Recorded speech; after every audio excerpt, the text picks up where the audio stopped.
Hello amigos, welcome back to Los Artilleros. Today I'm just going to be giving a quick review on Mexico's Gold Cup run so far.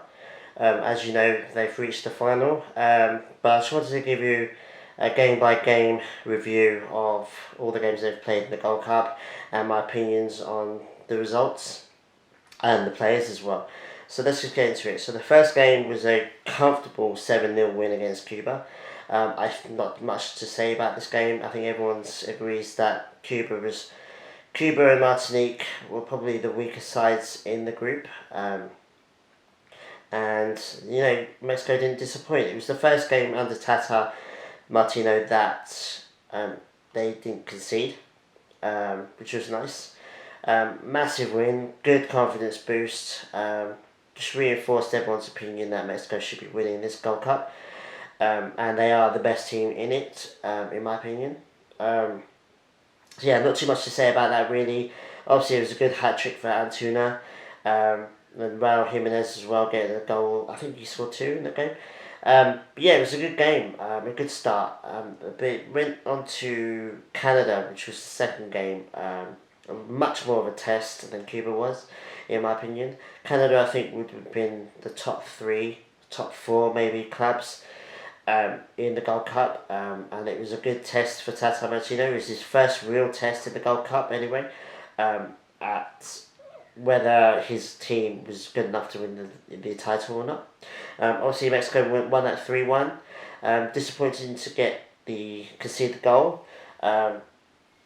But all in all, really a comfortable game. I think Mexico went 1-0 up and didn't really look that worried about conceding. Obviously, they got their goal, but I think Mexico were very comfortable in that game. Surprisingly so, I think. I was expecting it to be a bit more of a close run thing, maybe a draw.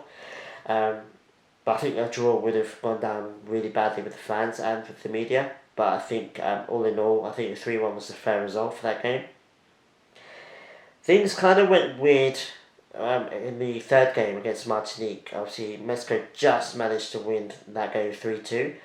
Martinique came out of nowhere and just provided a massive test for Mexico. I think because the amount of rotations Tata Martino did, I think played a hand in that. Obviously, he wanted to rest a few players for the following game and for the knockout stages.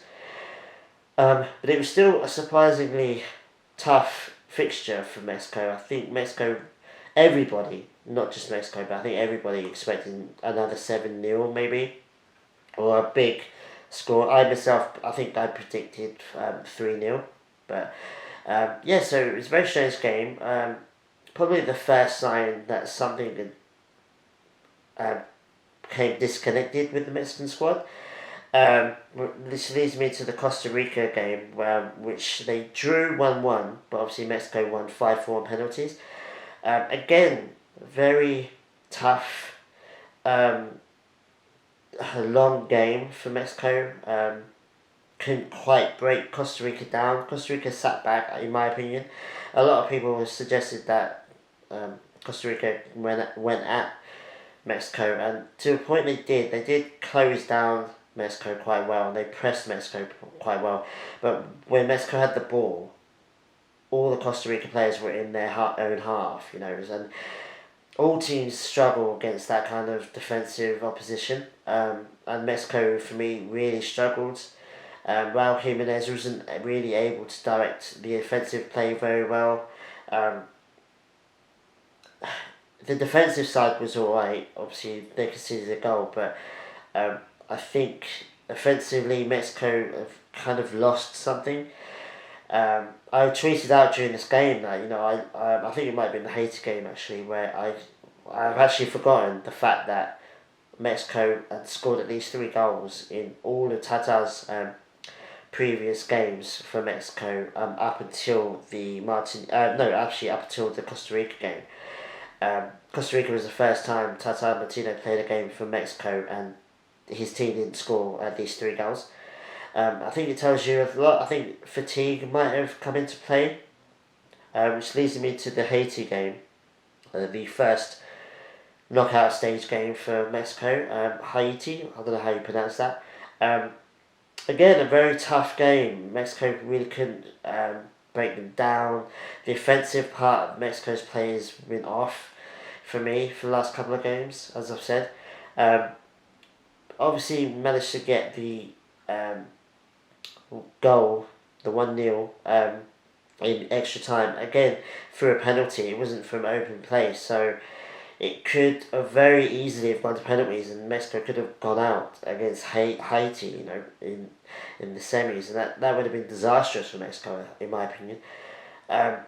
So yeah, very strange cup run, in my opinion. Started off amazingly well, and then ended off basically limping over the finish line, in my opinion.